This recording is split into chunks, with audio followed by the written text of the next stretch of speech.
Assalamualaikum warahmatullahi wabarakatuh, and a very good evening to Dr. Jas. Today we would like to present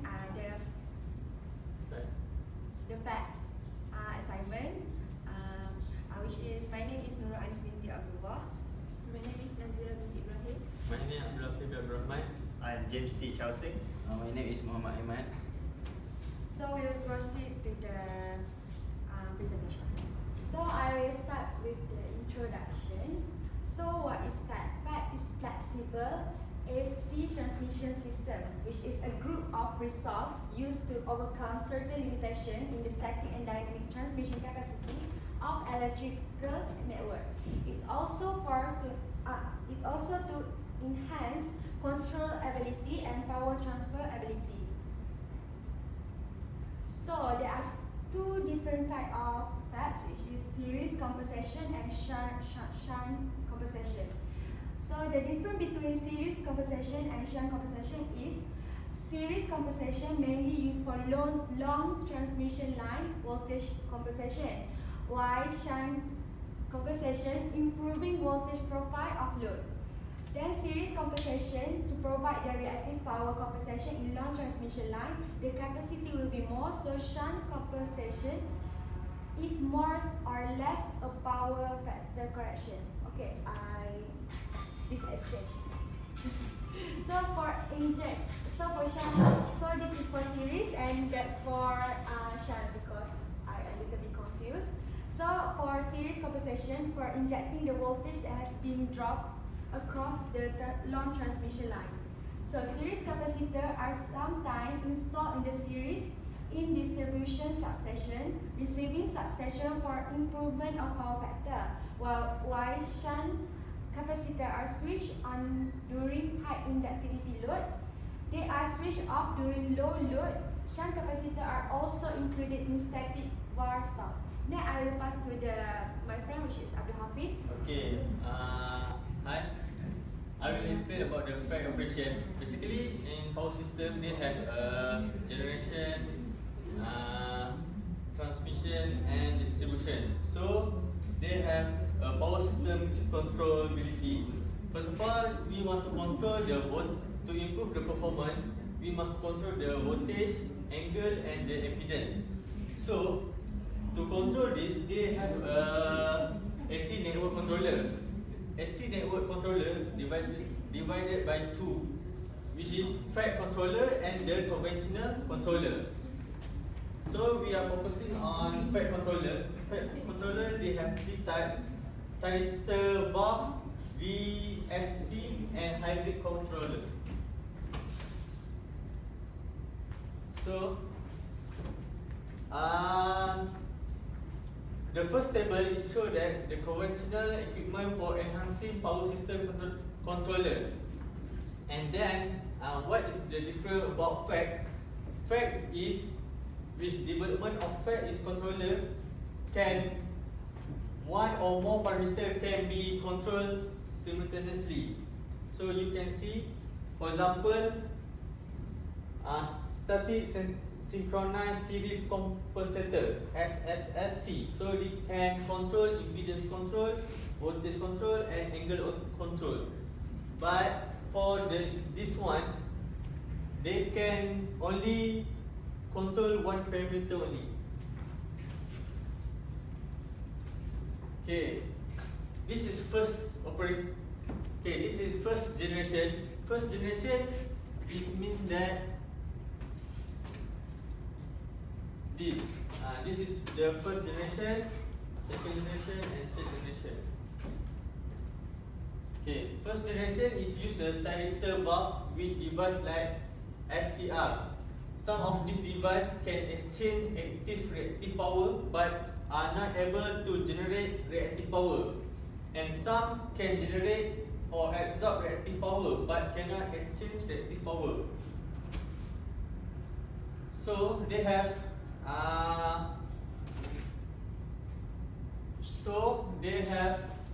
three types, right? So I will explain about the SVC.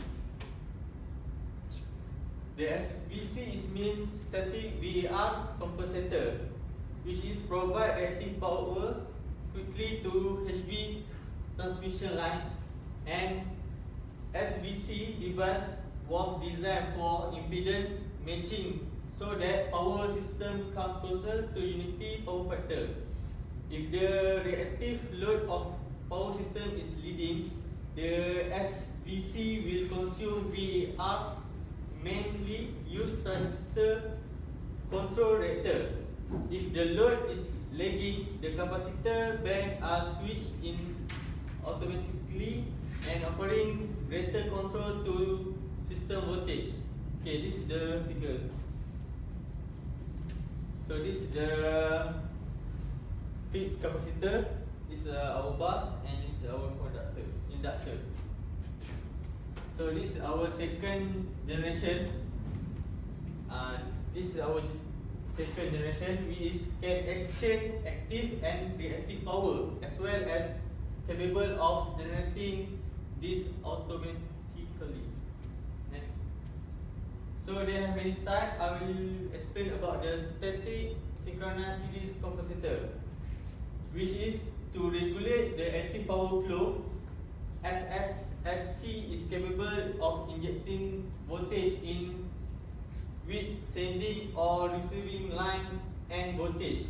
For reactive power, it does not absorb reactive power from the AC system because having a DC capacitor itself form the reactive power requirement. It is capable of regulating both active and reactive power flow, balance or maintain the reactive power. Quite small energy source which is provide a continuous voltage could be used. Okay, next. So this is the hybrid fact. I will explain about. They have two types. First type is IPFC and the second type is IPFC. UPFC and IPFC. The IPFC is mean interline power flow controller, which is the latest development of applied power electronic technology, and it made up of several DC AC converter with all the DC side connected together. Each converter is able to provide active power to the DC link capacitor through line connected to it, and each converter provide SSC series compensation to connect line, provide flexible control of the power flow, greatly improve the transmission capacity and stability and reliability of the power system. Okay. Okay, I will continue the presentation. Okay, this is the simulation of the facts. As we know, the facts has many controllers. So, for the simulation, I will only choose one type of controller, which is I choose the SVC as the first type of the simulation. The simulation shows the SVC in the transmission line, which is from over there 500 kV, and then to the SVC, and then to the load. So as we know, SVC, the function of SVC is to regulate the voltage in the transmission line. So it can be either capacitive or inductive. When the transmission line, voltage of the transmission line is low, so the SVC will become capacitive, and then when the voltage is high, the SVC will become inductive to absorb the reactive power of the transmission line. Okay, so this is the actual voltage in per unit area per unit. So this is without SVC. The second one is with load 10 megawatt and 8 megaVAR, and the third one is with load 50 megawatt and 10 MVAR. So for the first one, without it shows that at the actual one. So the purple one is the function of SBC. So SBC will try to regulate the voltage and to smooth the graph. Oh, also sorry. I made a mistake. That's for the with SBC. For the without SBC, there is no SBC. So the voltage will not become smooth and not regulated. So this one. Okay, so this are the result of the simulation. For the load, we try to test by increasing the megawatt and megawatt. So from the without SBC, the volt is 515 kV, and then with SBC, we get the value of the output is 516. So the difference we can get the improvement of the percentage is 0.29%. And then by increasing the load, if the output is without SBC, as you can see, the voltage will become decreasing. So with SBC, the voltage of the transmission line will maintain at 516. So it shows that the SBC will become the capacitive one, because it need to generate the reactive power, so that the without will increase and become the 515 kilowatt. Okay, so in the graph we can see that the without SBC and with SBC. The red one is with SBC. So it's consistent at 516, and for the without SBC, we become decreasing. Okay, and that's all. Fax controller are used in various applications. So the first one is the steady state application. In steady state application, you can find a few applications like congestion management, ATC improvement, reactive power and voltage control, loading margin management, and power flow balancing and control. For the first one, congestion management, how ATC can help in this congestion management? Congestion management is due to unregulated electricity markets that cause increase of price in utility. So fax controller can be used in this management to reduce the utility bill. The next one is the available transfer capability, ATC improvement. Low ATC implies the incompetence of power system to deliver power to the in power system. So fax controller is used in this application so that the ATC can be improved to supply sufficient power to the system. The next one is the reactive power and voltage control. Shunt devices like SVC and StatCom are widely used in this application to control the reactive power and voltage. Next one is the loading margin management. This loading margin management is used to handle outages due to voltage breakdown at peak loadability point. So fax controller are usually used to handle this management, so that when breakdown occurs, so the power system is still able to deliver power. The last one for this steady state application is the power flow balancing and control. It is to minimize power wheeling and to reduce system losses. Moving on to the next application, which is the transient application. In transient application, it can be found to use this FACS controller in transient stability enhancement, because FACS controller can provide fast and rapid response during large disturbances such as system breakdown or tripping. So whenever these large disturbances happen, this FACS controller is able to restore the electricity in a fast and rapid way. The next one is oscillation damping. FACS devices superseded the conventional power system stabilizer (PSS) with higher efficiency to handle electromechanical oscillation. This electromechanical oscillation are usually not wanted in the power system because it affects the performance of a power system. So FACS controller can be used to attack or to encounter this oscillation damping. The next one is the dynamic voltage control.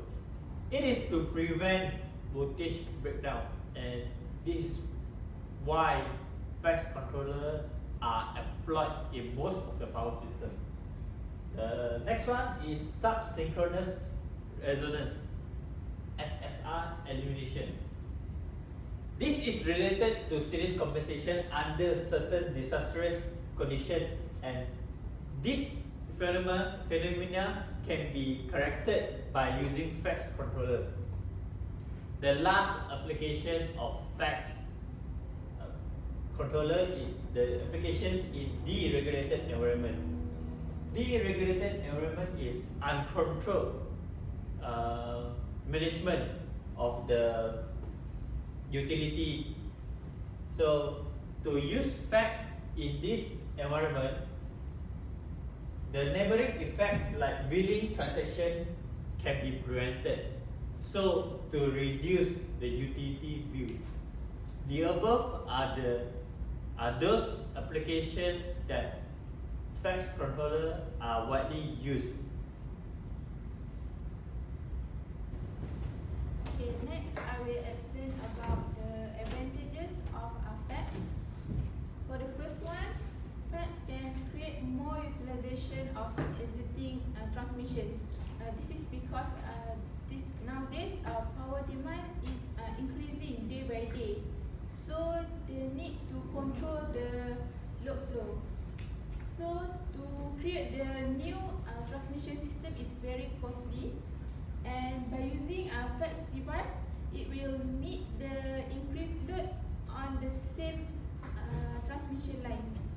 So they no need to use a new transmission line. The second one is FACS increase power transmission capability and stability. This is because the transmission is interconnect with the grid to absorb the changing load. So by using a FACS device, power transfer capacity is increased and the line tripping fault will be reduced. So the stabilization will be achieved without adding new line to the transmission system. The third part is reduce maintenance cost. Okay, this is because we don't need to use a new transmission line, so we use at the same existing transmission line to increase the load flow. Okay, the next one is FACS impact on the environmental factor. This is because we use a FACS device, so it doesn't produce any type of waste hazard materials, so they are free from pollution. So the last one is by using FACS device, it will increase more quality of supplier for large industry, to supply for the large industry, because for the large industry they have to have a good quality of electric supply, constant voltage with less fluctuation and desired frequency to reduce the power losses. Okay, as a conclusion,